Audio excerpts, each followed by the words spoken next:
Mas eu quero convidar o pastor Milton. Ele tem o recado do Senhor essa noite para nós. Eu queria que você ficasse atento e pudesse ouvir o que o Senhor tem a nos dizer. Pastor Milton, fique à vontade, viu?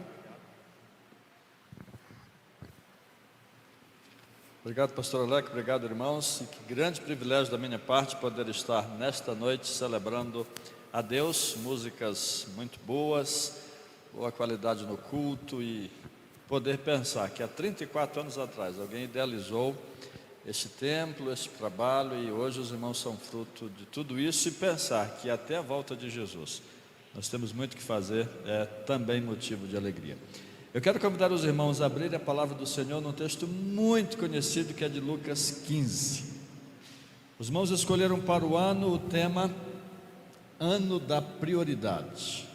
Prioridade é a palavra da moda nos nossos dias. A nossa geração é a geração que mais tem recursos. A gente pode conversar com qualquer pessoa do mundo, a gente pode fazer curso em qualquer lugar do mundo, a gente até pode trabalhar em qualquer lugar do mundo sem sequer sair de casa. Nunca na história nós tivemos tanta tecnologia, tanta informação, tantas oportunidades como temos hoje. E a palavra prioridade, ela surge tanto na nossa vida como na vida de empresas, e aí a gente percebe que as empresas aprenderam a palavra prioridade de Jesus, porque a gente vê que se a gente não usar bem os recursos, se a gente não usar bem o nosso tempo, que é a coisa mais valiosa da nossa geração é tempo, a gente termina não fazendo nada. As empresas lá fora, lá no mundo, pensam muito que se não investir corretamente, se não se especializar, se não fizer a coisa certa, se atirar para todos os lados, não vai acertar nada. E quem mais nos ensinou isso, a pensar em prioridade, foi Jesus. Quais foram as últimas palavras de Jesus na cruz? Está consumado. Mas consumado o quê? Todas as pessoas de Jerusalém estavam curadas? Ele havia visitado todas as cidades e aldeias? Não. Os discípulos estavam prontos, 100% prontos? Não. Então como é que ele diz está consumado, se numa rápida olhada a gente percebe que estava faltando muita coisa? Porque estava consumado o que ele veio fazer. A tarefa que ele recebeu de Deus, enquanto enviado de Deus, embora fosse filho, essa tarefa ele consumou. Há uma ocasião em Marcos capítulo 2, em que ele está atendendo muita gente, e parece que não deu para atender todo mundo no mesmo dia. Então no dia seguinte de madrugada ele levanta para orar, e antes do sol nascer Pedro vai até lá e diz: Jesus, está todo mundo te procurando, como se tivesse uma fila de pessoas para serem atendidas por ele. E a decisão dele, Marcos 1 e Marcos 2, é ir embora. Aquelas pessoas não precisavam? Sim. Mas se ele tivesse ficado em Cafarnaum curando, atendendo, até hoje ele estaria lá e não teria finalizado. Mas ele tinha uma prioridade. Ele disse isso em João 4, quando falava sobre a mulher samaritana. Os discípulos chegaram com comida, a mulher samaritana tinha ido na cidade avisar, falar do testemunho dela, e os discípulos chegam com comida e dizem: Jesus, você não vai comer? Ele diz: não, a minha comida consiste em fazer a vontade daquele que me ouve. Eu tenho uma prioridade. Por quê?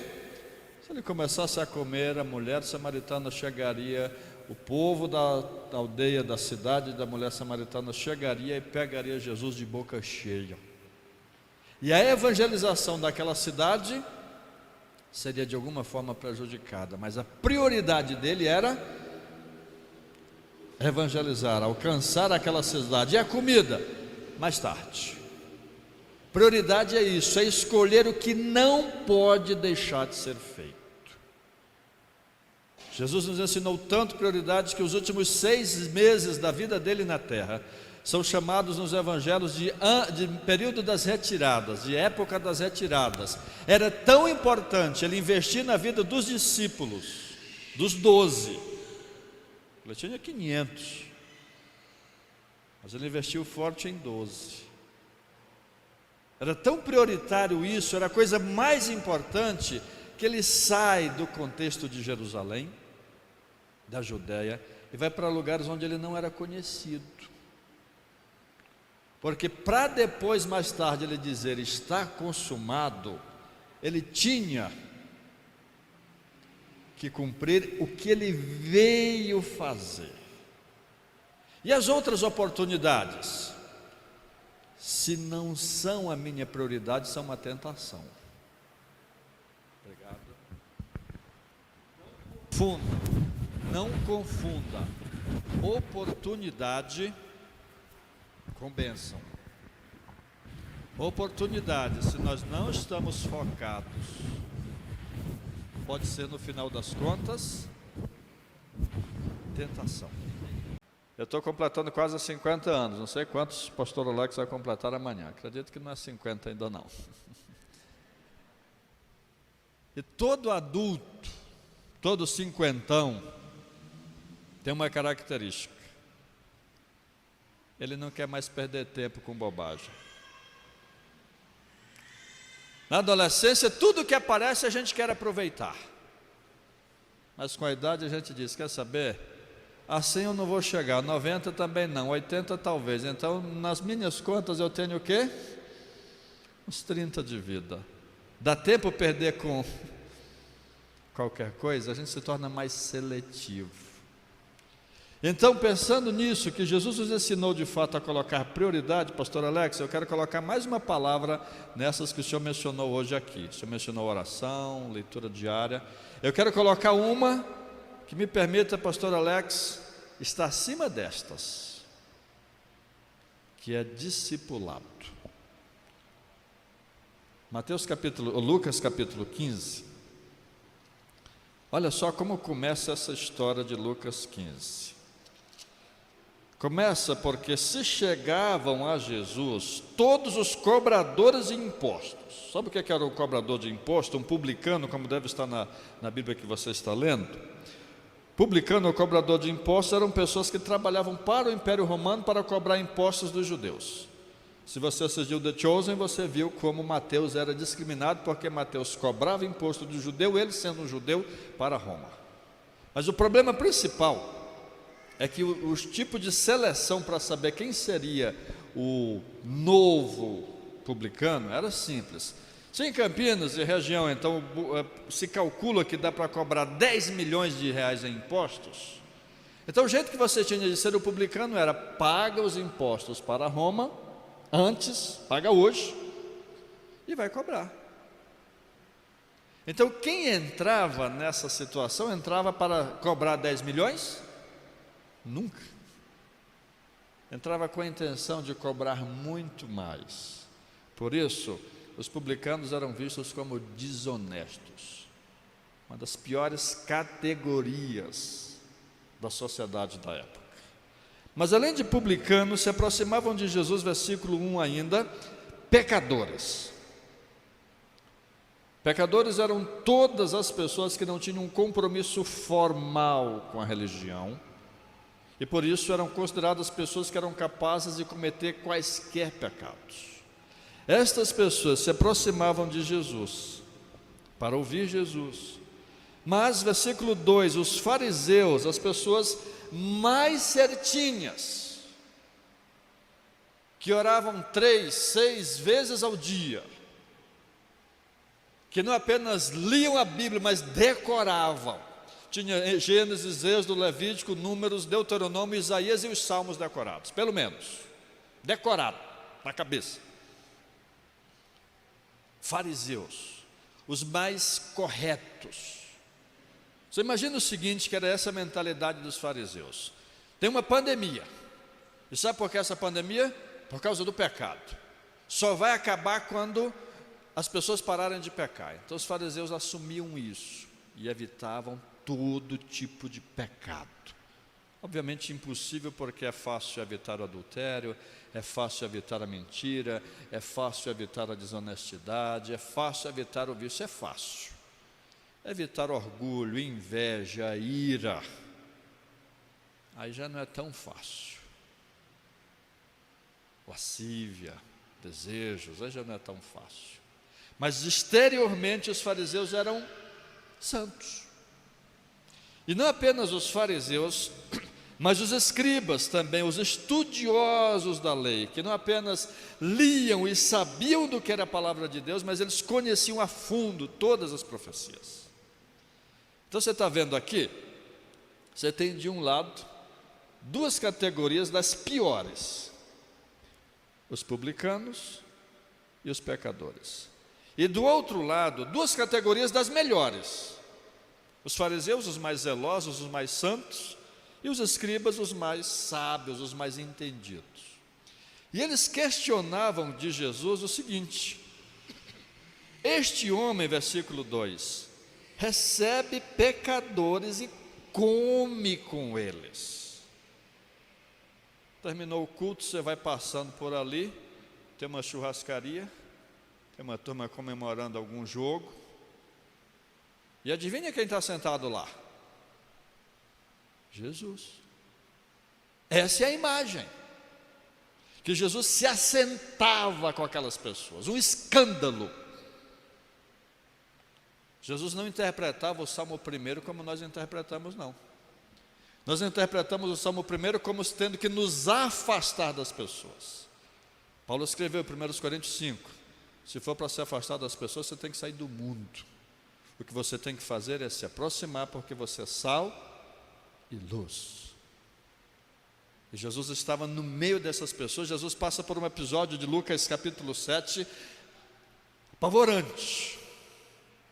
Ele está sentado na época era sentado no chão, com os pés para trás, encostado assim com o cotovelo na mesa e os pés para trás. Essa era a cadeira, era o jeito de sentar, sentado no chão, a mesa bem baixinha, você se apoiava com o cotovelo ali e os pés para trás. E naquele almoço, aquela refeição, chega uma mulher pecadora, considerada talvez como prostituta, e faz o quê?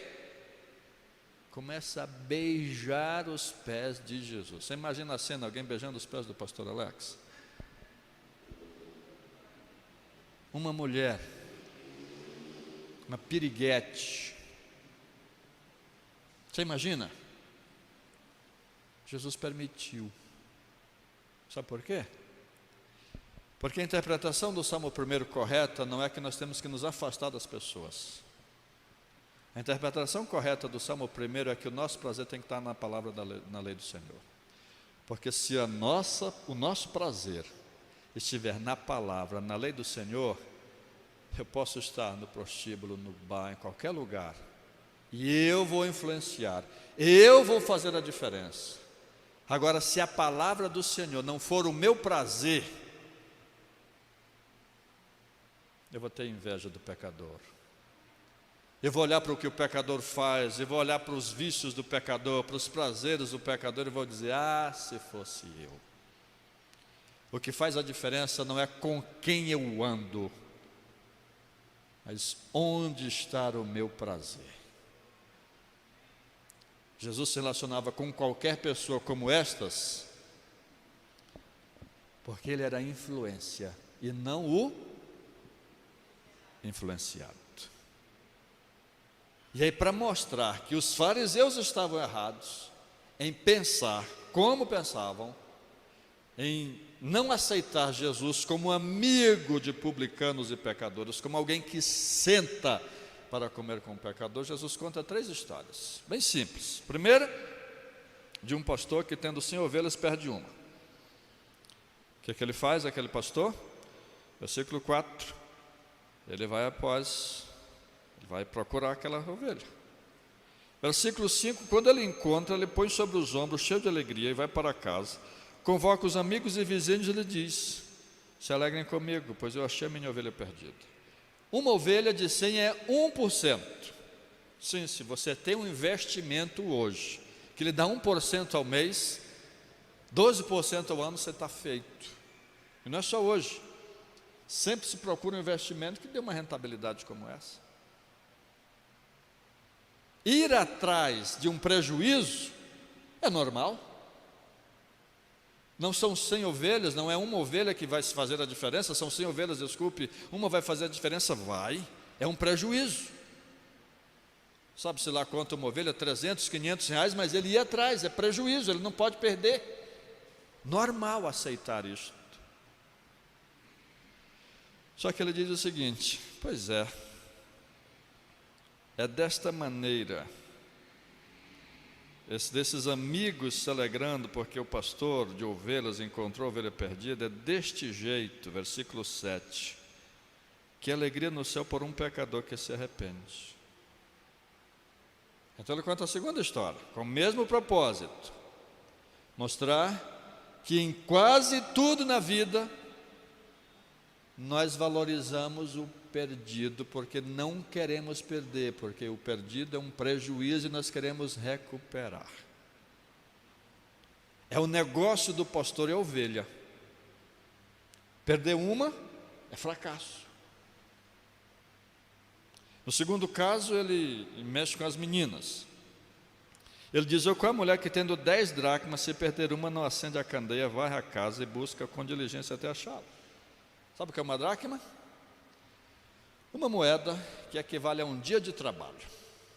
Não sei quanto você paga para uma diarista que lhe ajuda na limpeza de casa, ou um pedreiro, ou uma pessoa que faz um serviço por diária para você. Mas vamos imaginar que 200 reais.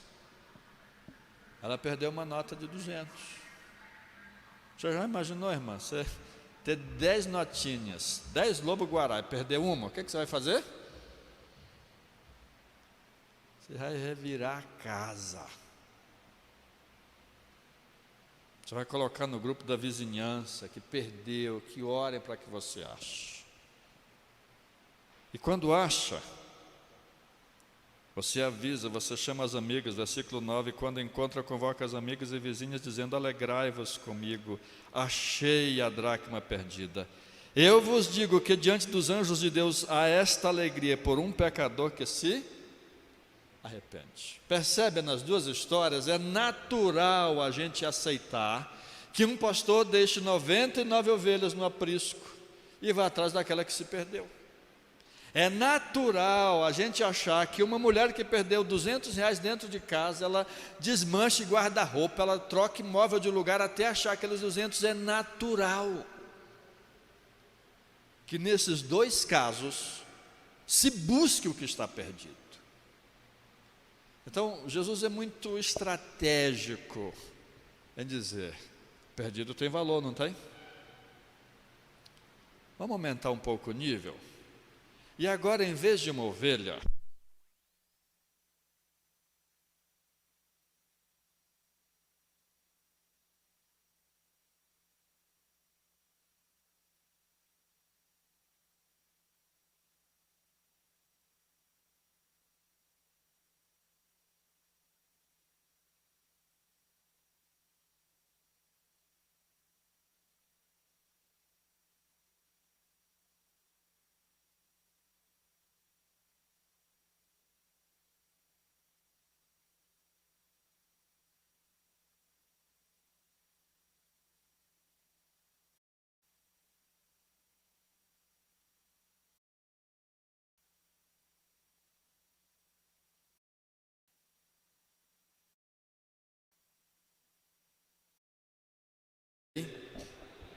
aleluia. Já, você está entendendo a sequência de Jesus? Se você valoriza a ovelha, se você valoriza a moeda, então você está dando valor ao perdido. E que tal se esse perdido for seu filho? Então ele conta a terceira história, de um homem que tinha 2 filhos, o mais moço dele, que a gente pensa que é o perdido, não é? Mas o moço deles diz: pai, me dá parte da herança, me dá os bens que me pertencem. O pai deu a parte dele, ele foi embora. Poucos dias depois, versículo 13, ele foi embora, juntando tudo. Versículo 14, ele gastou tudo numa terra distante, então começou a passar fome, a sofrer necessidade naquela terra distante. Versículo 15, ele se chegou a um dos cidadãos daquela terra, que mandou ele cuidar de porcos. Ele desejava encher o estômago com as mesmas coisas que os porcos comiam, até que ele cai em si. Versículo 17 diz: quantos diaristas de meu pai tem pão com fartura, tem abundância de pão, e eu aqui pereço de fome. Então ele toma uma decisão, diz ele: vou me levantar e vou ter com meu pai, vou dizer que pequei contra o céu, pequei contra ele, que não sou digno de ser chamado filho dele, e que ele pode me tratar, versículo 19, como um dos trabalhadores, porque se ele me tratar como o cachorro lá de casa é tratado, eu ainda vou estar sendo melhor do que aqui. Eu vou ter mais carinho, mais cuidado, mais proteção, mais alimento. Mas o que causa festa no céu? Os irmãos fizeram uma homenagem linda, bonito ver o reconhecimento, é necessário. Mas o que causa festa no céu? Que cada vez mais nós trabalhemos priorizando aquilo que estoura o foguete no céu, que faz o céu festejar. Pecadores que se arrependem.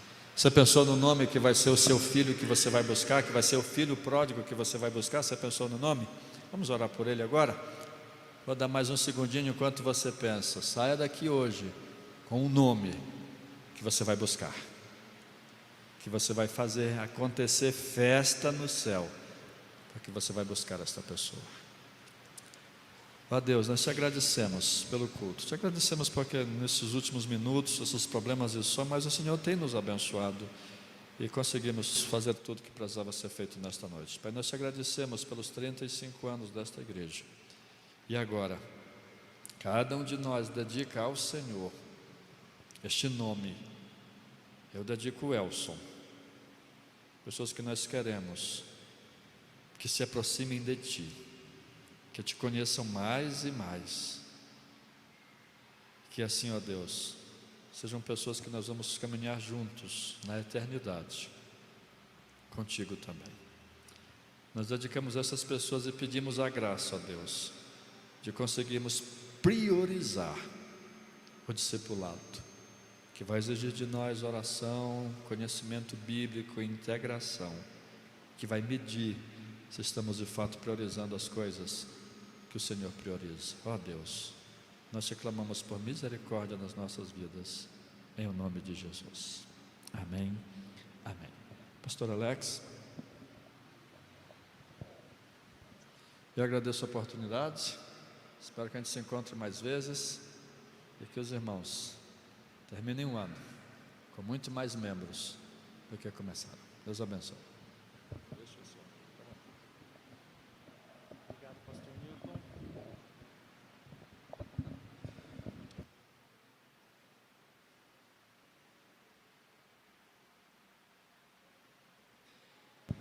Amém, queridos? Já tem um nome? Já, né?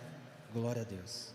Então nós vamos ter que aumentar, pastor Milton, a quantidade de cadeiras aqui dentro, em nome de Jesus. Também quero pedir perdão por irmão pela falha do som.